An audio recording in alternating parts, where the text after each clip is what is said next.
Hello everyone, welcome to another video for the One Piece trading card game. In this video, we will be reviewing another leader from the first set, Romance Dawn, which will be 2-color Law. Enjoy. Law is a slash attribute, Supernovas and Heart Pirates leader. He is red and green, which means he starts with 4 life. He has Activate Main once per turn, Rest 2 Dawn. If you have 5 characters in play, return one of them to their owner's hand. Then, play one character with a cost of 5 or less of a different color as the returned character. A lot of people are picking up Law right now. He has very good access to strong entering play abilities and really good cantrips. Plus, later he can swap those characters out for characters that can threaten your opponent's life and characters. Because he's in green, he has access to Captain Eustace Kid, and in red he has access to some pretty good events. In general, Law is a very good leader. However, I do think in the future he'll get even better. Law's access to the various 5-cost red and green characters will only improve as we get more sets. And I'm glad to see Law doing this well. The only bad part about Law is that he can get aggroed down pretty quickly. If your opponent has enough removal, they can just stop you from using your ability and make it seem pretty useless. He has the ability to catch up to the purple decks, since his ability is a form of mana cheat.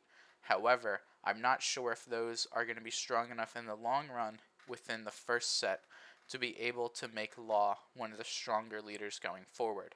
We'll have to see how the sets develop and what is going to come in promo packs and later starter decks and sets. Next is a deck list that I think will be fairly competitive for Law. This is Supernova Law. This deck plays 4 Set Nami, 4 Jewelry Bonnie, 2 Capone Gang Beej, 4 Starter Deck Brook, 4 Scratchman Apu, 4 Set Killer, 3 Set Roronoa Zoro, 4 Set Law, 3 Starter Deck Monkey D. Luffy, 3 Starter Deck Law, 3 Set X-Drake, 4 Eustace Captain Kidd, 4 Punk Gibson, and 4 Gum Gum Red Hawk. This Law list is a bit slower than most other Law lists you will see. This focuses more on what you can be putting into play than what you are using to put stuff in play. The Nami is here to get your red threats and your Brook, who is going to be one of the main characters you'll be putting into play and then picking up for Law. Also, Gum Gum Red Hawk, which is a very good event. Jory Bonnie, however, is the main engine of the deck, being able to get every card in this deck except for Nami and Brook, and herself, of course. But all of the cards that she can get do have a use. Capone is a good 1-cost blocker that can help protect your Eustace Captain Kidd. Apu is one of your 2 2Ks with the Brook. Killer is a great blocker that can replace himself. Zoro is a good rush threat that you can put into play off Kid. 5-cost Law is another good blocker that can reset something like a Bonnie or a Zoro. Luffy is a strong rush threat that can end the game later. Starter Deck Law is another thing that can untap one of your characters, give you extra attacks. X-Drake is some good removal. As I've said in past videos, Eustace Captain Kidd is a very good card. Punk Gibson is some resting to help alleviate your aggro matchups, and Gum Gum Red Hawk is some removal for the same reason. All of these cards come together to make a pretty consistent list, I will say. Having a lot of searchers and a lot of recursion and card draw, you can repeatedly look at the top 5 cards of your deck for what you need, and then overwhelm your opponent with your card advantage. Next is a pretty interesting take on Law, which is Wano Country Law.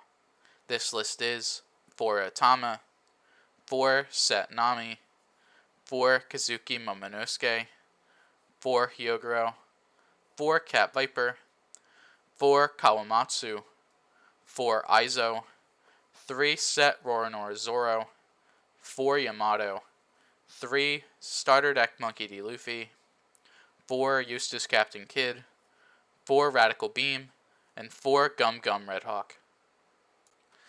I know I said I didn't want to put Yamato in any of these deck lists because they're more designed for newer players, but you can't really play Wano Law without it.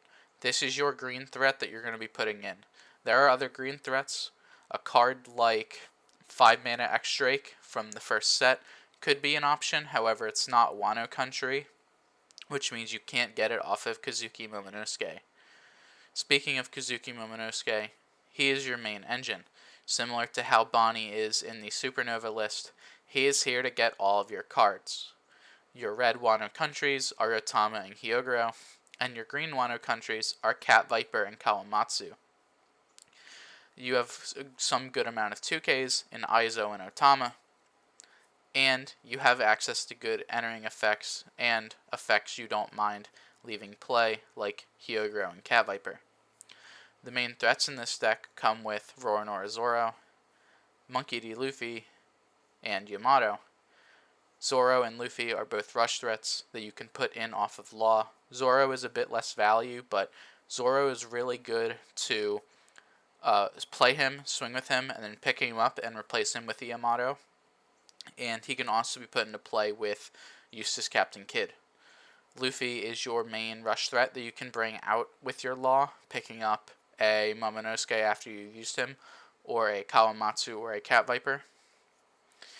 And Yamato is here because making your opponent discard their life is really good, and making them discard 2 is a lot better. So they either lose cards from their hand or lose cards from their life. Either way, it's going positive for you. Eustace Captain Kidd, I've said it many times before, and I will say it again, this is probably the best card in the game right now.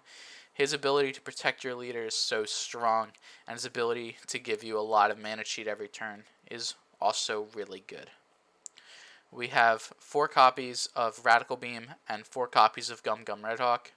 Their whole point in this list is that they are grabbable by Nami. The reason Nami is here is to get our red threats and our events. The only Wano Country counter is a 1 mana 2K, and I would rather have Radical Beam, since the untap isn't going to be the strongest in this list, since we're not playing too many blockers, which I do say is a downside of this deck. This deck's focused a lot on being really aggressive. There was no room for blockers, however, I do think you could sideboard a few for those aggro matchups. This deck excels at beating down the control decks and the mid-range decks that can't kill you fast enough, but it will struggle with red, which is why we have Gum Gum Red Hawk and Namis to be able to search them. Also, it's pretty hard for red to get over Eustace Captain Kidd, so that's a pretty good advantage. I don't really have much to say for this outro, so I'll keep it short. I hope you had a good day, and I'll see you in the next one. Goodbye.